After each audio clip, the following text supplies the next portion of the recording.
गरीब का नया साल। नारायण नाम का किसान अपने परिवार के साथ गांव में रहा करता था। उसके परिवार में उसके अलावा उसकी बेटी और पत्नी थे। नारायण दूसरे लोगों के खेतों पर काम कर अपने परिवार का गुजारा किया करता था। नया साल आने को था। उसकी बेटी और पत्नी ने नए साल के लिए तैयारियां शुरू कर दी थी। शाम को जब नारायण घर लौटा तो अपनी बेटी को खुश होता देख पूछने लगा, क्या बात है, तुम इतना खुश क्यों हो? पिताजी, नया साल आने वाला है, आप मेरे लिए नए कपड़े लाएंगे ना? अच्छा ठीक है, जाओ खेलो। नारायण के हाव भाव देखकर उसकी पत्नी ने उससे पूछा, क्या बात है, आप कुछ परेशान लग रहे हैं? हाँ, हमारी बेटी नए साल को लेकर खुश है और यहाँ अभी तक मेरी तनख्वाह का कुछ पता नहीं है। मुझे तो अब उम्मीद भी नहीं है कि इस बार नए साल तक कुछ पैसे हाथ में होंगे भी या नहीं। आप चिंता क्यों करते हैं? भगवान ने चाहा तो ये नया साल बहुत अच्छा होगा। अपनी पत्नी की बात सुनकर नारायण को कुछ सहानुभूति मिली। कुछ देर बाद वो घर से बाहर निकल गया। शाम हो चुकी थी।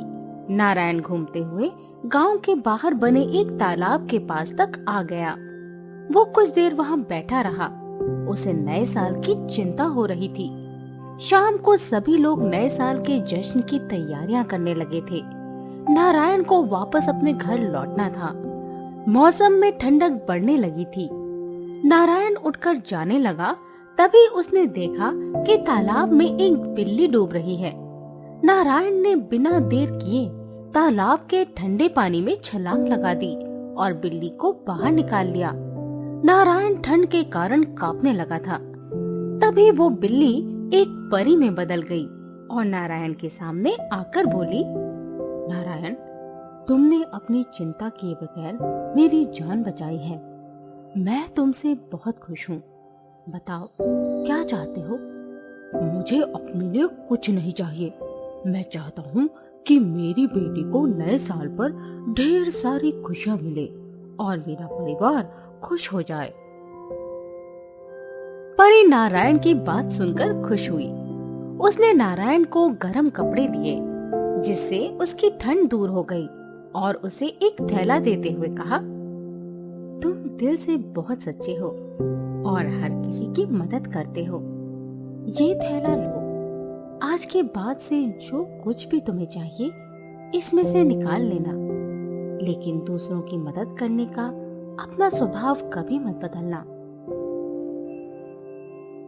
इतना कहकर परी वहां से गायब हो गई। नारायण ने थैला लिया और अपने घर आ गया।